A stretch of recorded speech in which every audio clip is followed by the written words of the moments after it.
इस संख्या को अभाज्य गुणनखंडों के रूप में कैसे व्यक्त किया जाता है उसको हम बता रहे हैं। तो ये आपका कक्षा 7 की गणित का 13 पहले का आपका ये है 5वां सवाल, ठीक है, 13.1 का।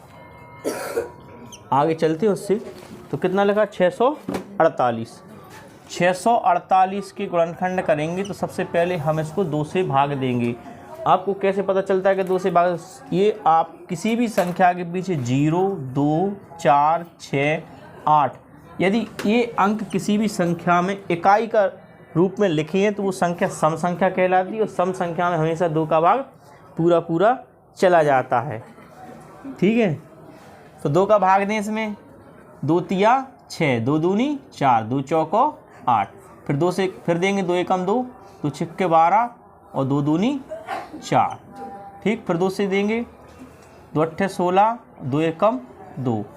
अब 2 का भाग इसमें नहीं जा रहा, क्यों नहीं जा रहा? क्योंकि ये इनमें से कोई सा भी अंक इसके पीछे नहीं है, तो ये विषम संख्या हो गई। जो ये अंक इसके जिसके पीछे मिलेंगे वो सम संख्या कहलाएगी। तो इसको 3 से डिवाइड करेंगे, तो 3 से काटेंगे 27 तिया 81, फिर 3 से काटेंगे 9 तिया 27, तो 3 त्रिका 9 और 3 एकम 3। अब 648 को हम गुणनखंडों के रूप में लिखेंगे, तो 2 गुणा 2 गुणा 2 गुणे 3 गुणे 3 गुणे 3 गुणे 3। तो 2 कितनी बार आया है? 3 बार, और 3 कितनी बार आया? 4 बार। तो 2 की घात कितनी हो जाएगी? 3, और 3 की घात कितनी हो जाएगी? 4। तो ये आपका आंसर हो जाएगा। क्लियर है? अगला सवाल देखते हैं कौन सा है, 6वें नंबर का।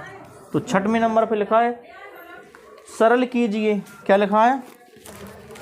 सरल कीजिए। तो क्या सरल करना है? तो पहला सवाल जो आपका लिखा है 6वें में, 2 गुणा 10 की घात 3। तो इसको सरल करने में क्या, 2 गुणा, अब 10 की घात कितनी है? 3। तो सिंपल है कि 10 को 3 बार लिखना पड़ेगा। 10 गुणा 10 गुणा 10 कर दो गुणा, तो ये 1000 हो जाएगा। 1000 का 2 में गुणा करेंगे तो कितना? 2000 हो जाएगा। अब उसमें और भी सवाल दिए हैं। दूसरा सवाल जो दिया है आपका क्या है? 7 की घात 2 गुणा 2 की घात 2। तो 7 को 2 बार लिख लूँ, 7 गुणा 7 और 2 गुणा 2, तो 7 49 और 2 दूनी 4, 4 का इसमें गुणा कर दो। 9 चौको 36 यानी कि 4, 9 चौको 36, 36 यानी कि 6 आएंगे, हाथ से लाएंगे 3, 4 चौको 16 और 3 19, 196 आ गया। लो आंसर आ गया। तो ऐसे जितने भी सवाल हैं आप कर सकते हैं। अब इसमें आखिरी वाला सवाल, 2 सवाल और बचे हैं, 7वां और 8वां, अभी करते हैं। देखो, चलिए देखिए 7वां सवाल क्या लिखा है। पहला सवाल क्या लिखा है? -4 लिखा है। तो पहला अपन सवाल उतारते हैं, -4 की पावर 3 या घात 3 बोलते हैं।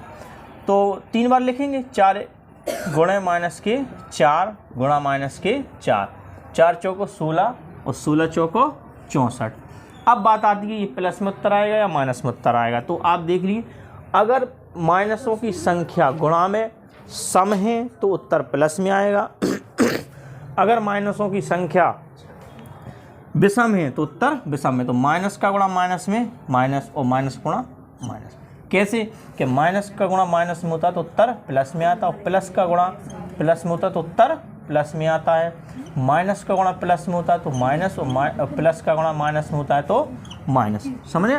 दूसरा सवाल इसी प्रकार से हम आपको बता दे रहे हैं। -3 लिखा है भैया, -2 की घात 3, 2 लिखा है यार। तो -3 गुणा 2 पे घात कितनी है? 3। तो कितनी बार लिखेंगे 2 को? 3 बार लिखेंगे कि नहीं लिखेंगे? -2 गुणे -2 गुणे -2, 2 दूनी 4, 4 दूनी 8, 8 तिया 24। अब देखो माइनसों की संख्या कितनी? 1 2 3 4, 4 चौकी क्या है? सम है, तो उत्तर किस में आएगा? प्लस में आएगा। तो प्लस में आ गया। कर लोगे? कोई दिक्कत? ठीक है।